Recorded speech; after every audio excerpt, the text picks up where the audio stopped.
ഈ രാത്രി ഇങ്ങനെ ആകാശം നോക്കിയിരിക്കുക എന്ത് രസോടാ. ഭയങ്കര ആശ്വാസോടാ. ലൈഫിൽ എന്ത് ബുദ്ധിമുട്ടുണ്ടെങ്കിലും ആകാശം നോക്കി ഇരുന്നാ മതി, അതങ്ങ് മാറും. 2 ദിവസം ആഹാരം കഴിക്കാതിരുന്നിട്ട് ആകാശം നോക്കി വിശപ്പ് കയറോ? ചുമ്മാ വായിത്തൊന്ന് പറയാൻ ഉണ്ടായിടെ ഇവിടെ. ഈ ബഹിരാകാശത്ത് പഠിക്കാനാണെങ്കിൽ ഒരുപാട് കാര്യങ്ങളുണ്ട്, limitless. Countless and fabricantly loop. Say again. Fabrically and lubricantly, this is very big. Oh, what is lubricant, Ashir? That is a fact of the none of your business. ആകാശത്തോട്ട് കൊണ്ടിരിക്കും. ചില നക്ഷത്രമൊക്കെ സൂര്യനേക്കാളും വലുതാണ്. നമ്മളെ സ്കൂളിലൊക്കെ പഠിച്ച തന്നെ. മറ്റേ പയ്യൻ കാണിക്കുന്ന പരിപാടികൾ കാണുമ്പോഴേ എന്റെ നെഞ്ചാമരത്തെ അരമ്പ് കിടന്ന് പിടയ്ക്കുന്നളിയാ. ഏത് പയ്യൻ? Alan Musk. അലോൺ മസ്ക് അല്ല, എലോൺ മസ്ക്. എന്തൊക്കെ പരിപാടിയാ കാണിക്കുന്ന? ഭൂമിയിലൂടെ അല്ല ആകാശത്തൂടെ ട്രെയിൻ ഓടിക്കുന്നു. ഇങ്ങനെയൊക്കെ എന്തുവാടാ കലക്കി കുടിക്കുന്ന ഇങ്ങേരി?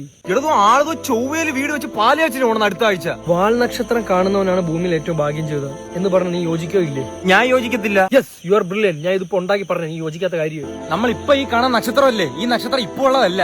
മാത്രമല്ല വേറൊരു കാര്യമുണ്ട്, ചന്ദ്രനിൽ വെള്ളമുണ്ട്. അത് എല്ലാവർക്കും അറിയാവുന്ന കാര്യമുള്ള കളിയാ. ഞാൻ 2ാം ക്ലാസ്സിൽ പഠിച്ചതാണത്. എന്നാ പിടിച്ചോ. ഈ മേഘം ഇല്ലേ, മേഘത്തിന് നല്ല വെയിറ്റ് ഉണ്ട്, അതറിയോ? നീ മേഘത്തിനെ പിടിച്ചു നോക്കിയാ വെയിറ്റ് ഉണ്ടെന്ന് അറിയാൻ. ഇയാൾ നേരത്തെ പറഞ്ഞു ഈ കാണുന്ന നക്ഷത്രം ഇപ്പോൾ അല്ലെന്ന് പറയുമ്പോൾ ഞാൻ വിശ്വസിച്ചില്ല. അപ്പൊ ഞാൻ പറഞ്ഞു ഇയാൾക്ക് അങ്ങോട്ട് വിശ്വസിച്ചൂടെ? Leave it. Universe is very big. നമ്മൾ എന്തിനാണ് ജീവിക്കുന്നത്? എന്താണ് നമ്മുടെ ജീവിതം? ഇത് ഉരുണ്ട സാധനത്തിന്റെ മണ്ടേ ജീവിക്കുന്നു. ഈ ഭൂമി സ്പീഡിൽ കറങ്ങി പോണ്, അതിന്ന് തെറിച്ച് വീഴുന്നില്ല. ഇതൊക്കെ ഇരുന്ന് ആലോചിച്ച് എനിക്കിങ്ങനെ മല നടന്നൊരു നക്ഷത്രം ഉണ്ടെന്ന് തോന്നറാ. ഒരു കാര്യം പറഞ്ഞ നീ വിശ്വസിക്കോ? ഒരു ദിവസം 1 ലക്ഷം നക്ഷത്രം ഞാൻ എണ്ണി. ഞാൻ വിശ്വസിക്കളിയാ. ഒരു ദിവസം ഞാൻ 2 ലക്ഷം നക്ഷത്രം എണ്ണി. 1 ലക്ഷവും ഞാൻ തള്ളിയതായിരുന്നില്ല. നീ ചെറുക്ക് 2 ലക്ഷം നക്ഷത്രം എണ്ണിയാൻ തോ. ഈ ചുമന്ന ചന്ദ്രൻ എങ്ങനെയാണ് വരുന്നത്? ദൈവം ബോറടിച്ചപ്പോ ചന്ദ്രനെ കളർ അടിച്ചു വിട്ടു. ഒന്ന് പോടേ മാറി. Universe is very big.